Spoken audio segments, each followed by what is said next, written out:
et puis boo xoolee non échec la autant daaw dama appuyer des 2 mains sans complexe. mais ren moom je pense que. ñun déception lañ ci am. mais échec boobu. Mamata est-ce que c'était pas prévisible. boo gisee ne quand même opinion publique bi de manière générale. dañ jàpp ne politiciens yi fa doon dem yëpp ñu participer foofu ñu am ay dossiers la ay daw làqu ñoo fa dem. pour éviter justice ak ñoo xam ne dañoo bëgg langaamu ci Pastef. ak ñoo xam ne dañoo bëgg siiw bëgg occasion dugganteeg ñoom loolu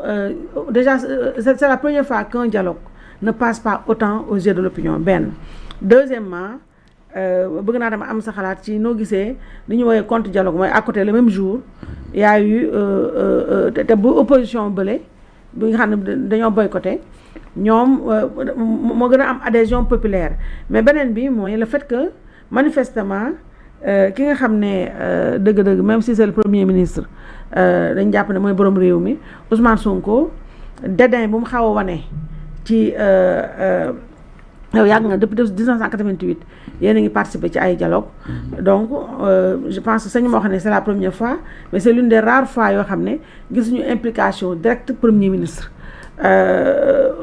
ouverture bi gis nañu ne téléphone am la sëgg te c'est le premier ministre et le chef de parti du haut pouvoir donc ci téléphone am la sëgg image yi ñu ngi ko war a gis dégg nga commentaire da ci am Ayib Daffé moo doon wax au nom du Pastef te dégg nga Ayib dafa déjà dafa annoncé les couleurs ndaxte wax na ne ci discours d'ouverture am que ni Pastef xalaatul jaar ci dialogue bi pour def ay dialogue wala ñu fàtte reddition des comptes yu mel noonu déjà c'était truqué après Ousmane Sonko daay dem voyager ji dialogue bu mu jógee amatul sax benn buzz ki nit ñi sa fàtte woon nañu luy affaire yu dialogue ñibbisi na tegu fa tàng c'est pas du nekkul moom moo clôturé cérémonie ba général Tine le ministre de l'Intérieur moo ko def donc est-ce que te comme ni nga ko waxee vraiment point majeur yëpp ndax yeneen dialogue yëpp bu nekk woon point essentiel yi bu du woon totalité bi dina am au moins 2 ou 3 yoo xam ne dina jaar mooy yi nga rappelé sànq moo dama déglu nga wax nga expliquer et c'était important ñu au moins ndax dialogue bu génnee da ngay gis ne dina am ay kii bu daaw bi ci la bu daaw jéeg bi ci la ñoom Khalifa Sall génne Khalifa Sall Karim Wade ci la ñu mën a participer ci élection yi bu daaw bi ci la Ousmane Sonko ak Diomaye mi génn donc bii nii nag dañ gis ne c'était presque une perte de temps parce que amul consensus ci dara mooy d'accorduñu ci dara lu dul ci yoo xam ne ay points de détail la beneen bi mooy ñi ngi dialogue au moment où il y a presque 80% de l'opposition ak ay hommes d'affaires yu nekk en prison tous les jours mi ngi continuer dialogue bi joxaguñ ko président de la République mais tey rek yaa ngi dégg ay série d'arrestations ci presse bi concernant le dossier force Covid donc finalement c'était couru d'avance que ça allait être un échec. waa xam nga gis naa que opposition bi dal di tënku ci li fi weesu ba am kàddu yi ñu yëkkati par rapport aux arrestations effectivement rappelé nga ko sànq Karim Wade ak Khalifa Sall seen libération c'était consécutivement à un dialogue à des recommandations issues d'un dialogue ñu feexal leen ñu dem daal di jotaat seeni droits démocratiques Ousmane Sonko ak Diomaye dialogue moo leen libéré ça c'est important parce que c'est le dialogue de Macky Sall qui a conclu à une amnistie te Jamra inscriroon en faux sur la loi d'amnistie on a été contre te nëbbuñu ko comme beaucoup de dialogue moo leen libéré dëgg la waaw kon c'est tout à fait légitime que la nouvelle opposition ñoom itam profiter de cette rencontre démocratique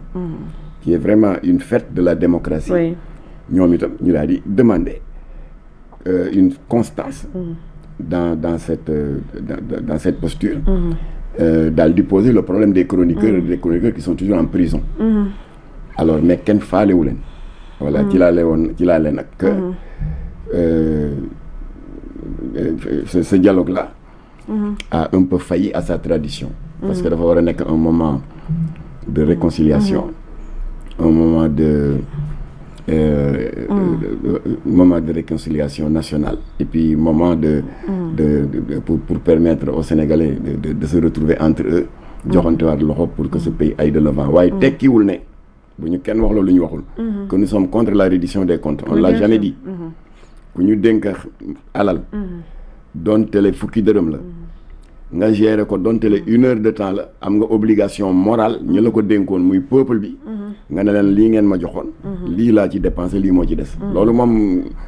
werante amu ci mais on parle de liberté démocratique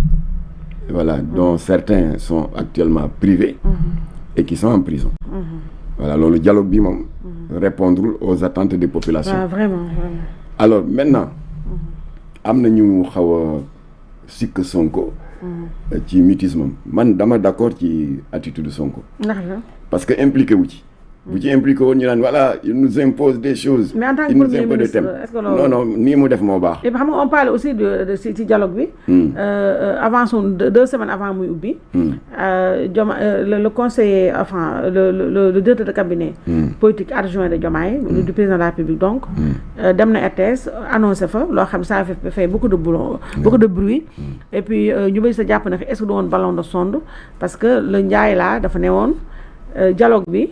dañ ci profité renforcer les pouvoirs du premier ministre léegi ci waaw loolu laa bëgg nga ñëw si parce que ci thème de référence yi nga yor ko man mi ma yor ko nekku ci il y a bien benn rubrique moo fi figuré régime politique léegi nag loolu aussi bëgg naa nga leeral ñu ko waaw parce que xam nga li ñëpp doon tiit dañuy defe ne woon xam nga Diomaye mos na fi wax naan maa ko fi waxoon fii sama siège bi contrairement à l'expression qu'on entend souvent que mu ngi lorgner sa place maa ngi koy encourager mu lorgner ko xaw ma naka xaw ma naka la ko waxee ndax nee na bu ma sañoon mooy toog fi xam nga wax na fi loolu voilà alors buñ jógaatee jamono di dox ba yàgg ñu dégg des rumeurs et même pas des rumeurs parce qu'ils l'ont dit que bokk na ci yéene président de la République te wax na ko boppam nee na je veux un super premier ministre fort ba nit ñi am jeexi jaaxa naan est-ce que du am un renversement des rôles ba mu jëgi premier ministre nekk le chef de l'État Diomaye Faye nekk là pour inaugurer comme ni ko général de Gaulle doon waxoon les chrysanthèmes loolu lañ doon ragal waaye nag loolu amul parce que ci recommandation yi que tu as lu et que j'ai lu amu ci fenn fu ñu waxee renforcement des pouvoirs du premier ministre waaye nag am na benn lu tey xel relativement au régime politique xamuñu nag lu ne ci biir parce que tojuñu ko alors ñu ngi xaar nag conférence de presse des experts de l'opposition nga xam ne ñoom participer nañ à tous les travaux xëy na ñoom dinañ ko mën a toj mën ko faram-fàcce waaye nag am nañu droit ñun citoyen am lu bari lu ñu fekk démb alerté bu ñu fàtte que la crise du 17 décembre 1962 nii la tàmbali woon ndax constitutionnellement le président Senghor avec ginnaaw ses prérogatives pour définir la politique étrangère du président du Sénégal il avait également sous son autorité l'armée c'est lui le chef suprême des armées Mamadou Dia président du conseil pour xale yi juddu bërka démb président du conseil c'est l'ancienne appellation de la fonction de premier ministre il avait sous son autorité l'économie la sécurité la police et la gendarmerie li ñu ragaloon moom mu jàmm mooy bicéphalisme boobu xaw naa taal dëkk bi parce que dañ doon voter au niveau de l'Assemblée nationale une motion de censure ci benn discours de politique générale bu fa premier ministre defoon Mamadou Dia Mamadou Dia nag ñii ngi naan erreur la ñi naan c'est une maladresse daal di joxe ordre mais bu mu fi amee comme que la police et la gendarmerie étaient sous ses ordres constitutionnellement ñooñu dem envahir l'Assemblée nationale bloquer le vote de cette loi de censure il y a des députés qui ont été arrêtés léegi le président de l'Assemblée nationale Maître Lamine Gueye il a été obligé de demander aux députés qui sont là fekk leen ma suma kër loi ba dana jàll fa lañ ko voté daal di daaneel Mamadou Dia léegi nag ci la Senghor jógee nag daal di def sa fameuse déclaration là mais tentative de coup d'état la ñu arrêté Mamadou Dia alors le pays avait retenu son souffle parce que ces 4 forces de sécurité là fu ñu dajee mën na tukkil àdduna mu di l'armée nekk ci ndigalu Senghor, la gendarmerie et la police nekk ci ndigalu Mamadou Dia. Il a fallu que ay mag jóg sol seen dàll bokk na ci Mame Abdoulaye Sy Dabakh bokk na ci Thierno Seydou Nourou Tall bokk na ci Sëñ Fallou Mbacké ñooñu ñoo jóg nuy tàmma dem seeti des hauts gradés de l'armée di sotti ndox mu sedd jóge fa nuy tàmma seeti des officiers supérieurs de la police et de la gendarmerie sotti ndox mu sedd ainsi de suite ba procès Mamadou Dia bi jàll dans des conditions paisibles Dia am ci daan biñ ko teg mu jeex voilà foofu chance la Sénégal rëcc ci